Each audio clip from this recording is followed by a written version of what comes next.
Hi, this is Dr. Weinstock. I am having the great pleasure of talking to a woman who I first met as a slide in a PowerPoint. She was somebody who I had incredible empathy for just by hearing her story, and it really affected me greatly, and I learned so much that it was terrific, and got me going on another path of treatment for difficult patients. And the following year, I met her for real at a dinner for the Clear Passage folks who sponsored a dinner, and she was there, and she actually at the end of dinner stood up and talked about her story, and I must admit I'm kind of a sensitive guy, but I really felt tearful just how wonderful her response was, and I wanted to talk with her and share her story with you. So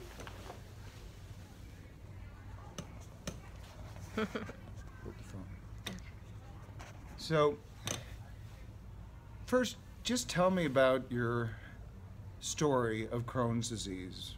How many surgeries you had, when you started it, how long it's been going on. Okay, so I think I first really started getting sick when I was a child, and my dad said he noticed signs as young as when I was about 7 years old. I was just struggling to keep up with the other kids, playing with them, and I was in like this fun run event, and I just could hardly get through the fun run and get to the finish line. And so that was when I was about 7, and then as the years went on, I wasn't getting my growth spurt. I was becoming, thinner. I was becoming anemic, and there were just more and more red flags coming up. So my small town doctors where I'm from sent me to the big city doctors to investigate further. And by this time I was a freshman in high school. And so then they finally came up with a diagnosis of Crohn's disease. So I think I was about 14 years old. And then over the course of the next 10 years or so, I was on and off of prednisone. That was the primary form of medication that they used to treat my Crohn's, because that's just kind of what they knew at the time. And then it was after I had graduated college, I think I was 22, I went into emergency surgery, and they weren't 100% sure what exactly happened, but I had a hole in my small intestine and the terminal ileum near my appendix, and they didn't know if it was like my appendix had ruptured near a weak spot in my intestine that created the hole, or if the hole in my intestine came first and got infection around my appendix, but my pelvic region had infection, and it was just very urgent that they had to go in and take care of that right away. So that was in 1995. Did you have a drained in you for a while to drain abscess? No, I actually happened to be at one of the best hospitals in the country to get that surgery. I think it was the Medical University of South Carolina. And so I had a really excellent Irish man who was my surgeon, and he was very proud of himself because he sewed my intestine back together to where I didn't have to have, any kind of drainage. Yeah. So that was a blessing in that. But there was severe infection. Yes. And we know what happens with severe infection. Yeah. Right? Adhesions. Yeah. So keep on going. Yeah, I think between the infection and the surgery, because we also know that any kind of surgical cut into the body will respond with scarring. And I noticed, I felt great after the surgery. I gained weight. I had a great appetite. I was starting to thrive again. And I was put on some other different medications to help manage the Crohn's, and so I was doing really well, I would say, for a couple of years even after my surgery. But then I started to notice you know, IBS-like symptoms where I was having alternating constipation and diarrhea. And, you know, I started noticing my belly was getting more bloated and distended. And even when I had Crohn's disease, I never had this distended, bloated belly. Was that after meals mainly? Yeah, I would say mostly after meals. And then, you know, it got to where it was like kind of just all the time. You know, it was like the years kept going by, and I would talk to my doctors and I would say, I don't feel like I'm having a Crohn's flare, but I'm having, you know, the alternating diarrhea and constipation and the bloating and the distension and all these things I never had when I had Crohn's disease, but I couldn't. And I said, I just felt like nothing was moving through my gut. There was just this like really stagnant feeling like things were not moving through, like digesting. And, you know, it was all these pieces of this puzzle that I could not put together. And then as the years continued to go on, I became more and more anemic, where it was like chronic anemia, and every few months I'd have to go in and get IV infusions of iron. And I was eating greens and drinking green smoothies and eating steaks and eating liver and taking liver pills and doing like everything beyond, you know, taking supplements for iron. And no matter what I did, I was still anemic. I was really low in iron. Well, let me ask you a couple of questions at this point. Of course, with all these GI symptoms, they were looking inside your intestines with scopes and x-rays. Did they find any active disease? While no, I the mean, irritable bowel type symptoms. Yeah, no. And one of the things that was perplexing with my most recent colonoscopy was, you know, they said, your colon looks beautiful. Like, they were in awe of how great my colon looked. Okay. So they said, you know, we're really clear on whatever's going on with you is not in your colon. And they got into the terminal ileum, and they went up, and they didn't see any ulcers, which is where they would normally see it, right at the connection of the two. Right. Of course, you lost your ileocecal valve, so you were at risk of getting SIBO. Well, that's an interesting question, because I specifically asked my GI doctor, do I have an ileocecal valve, you know, when he did the colonoscopy, because I wasn't sure if they took my ileocecal valve out or not when they did the surgery.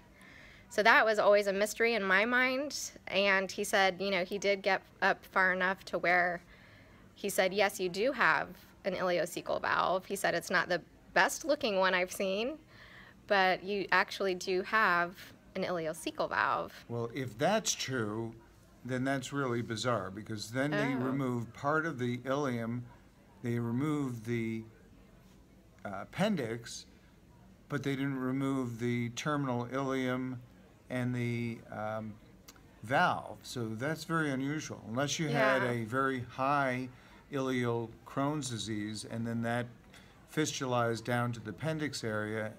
But even most surgeons now, today anyway, and that was a while ago, they do a right colon resection to remove the disease in both areas, and they'd hook up your small bowel to your colon. Oh, interesting. Okay. So that's interesting. But and then did you get a video capsule study to look for disease, or we had talked CT about that, angiography? But he felt there was too much risk of, if I did have an obstruction, adhesions, or the adhesions, that you know, we didn't want to get anything stuck in there.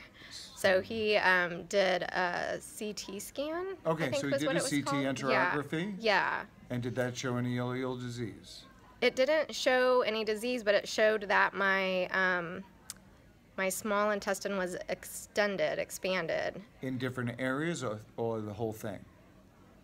It was a large portion. They said that it was difficult to completely see the exact areas, but that it started down where my where my surgery was, that they could tell that. And let me ask you, did you have problems with bad odor to the gas, bad odor to the breath, fatigue, rosacea, restless leg syndrome? I did have a lot of trouble with gas and breath odor, and that was embarrassing to have to deal with that. But I did not have restless leg syndrome. I don't know. I've had rosy cheeks I was also so anemic too, though, that a lot of times people said how pale I looked. But I could still always see a little bit of pink in my cheeks, and to me that was like actually part of the problem, because I didn't think I looked anemic since I had some pink in my cheeks. So I don't know.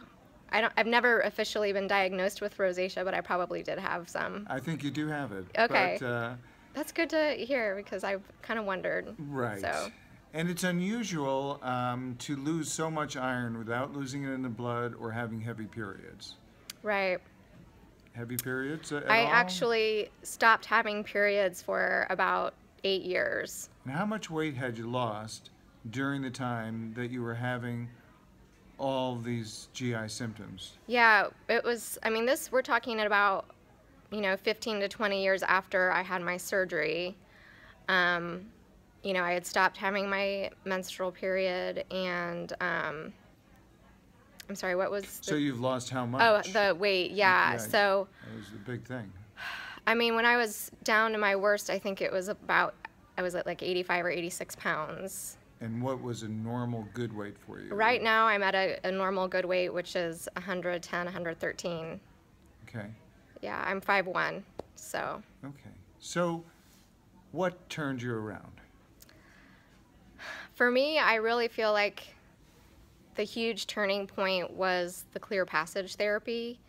My GI doctor, after doing the CT scan, recommended exploratory surgery.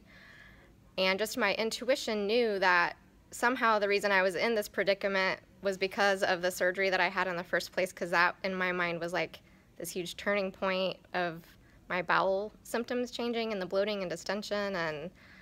And so my intuition was saying, I just don't see how that's the answer, and I wanted to look for something deeper. And he said, this is not urgent, so if you want to take time to think about it, and you can do that. So I got online and I just started, with a hope and a prayer, like Googling things about adhesions and bowel obstructions and trying to look for a non-surgical way that I could possibly treat it. I'd had all kinds of physical therapy for other things, so I was very well versed in, the power of physical therapy, but I'd never really thought about it for helping my gut, And so the Clear Passage website came up, and I just got chills, and I just was like, could this be for real? This was like, it sounded like a dream, like what I was looking for and what I needed. And, their staff was wonderful, and they answered all my bazillion questions about, how this physical therapy works. And, it felt like a little bit of a risk, but I thought, well, I can still have the surgery if I need to, but I can just at least try this, maybe I won't have to have the surgery, and wouldn't that be great? And so I went for it. And so, yeah, I was down to about 85, 86 pounds, and then after the Clear Passage treatment, I started immediately gaining weight. Like, my appetite was great, my digestion was so much better, my bowel movements were better.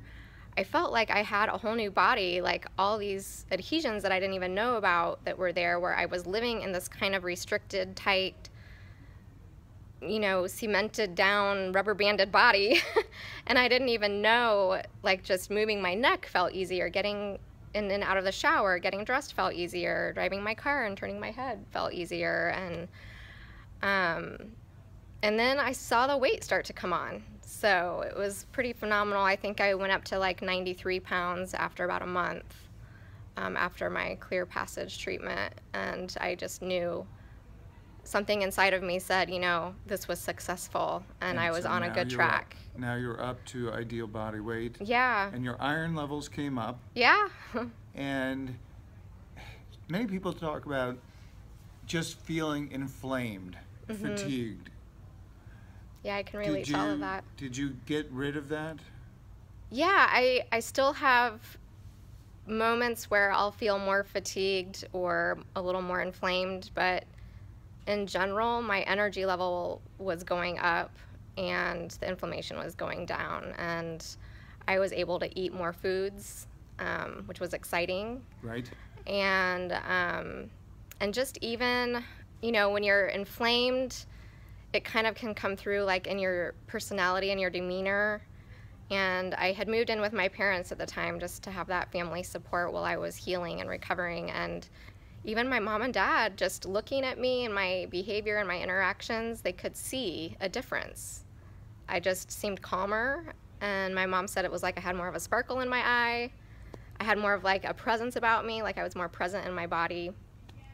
And so it was just really neat, especially since my dad was a big skeptic of all of it, for him to say, wow, you know, I can see a difference. It was exciting. Let me ask you, did you take antibiotic therapy for small intestinal bacterial overgrowth during the treatment? No, this is actually really interesting because I knew I had the gut issues and I knew I had the adhesion issues, but I still didn't even know what SIBO was at that point. So I underwent clear passage as probably like kind of the gateway SIBO patient that, you know, was kind of pioneering this new path that I didn't even know about. Because it was about 3 months after I had the clear passage treatment that my naturopath had me tested for the SIBO, and I was very positive.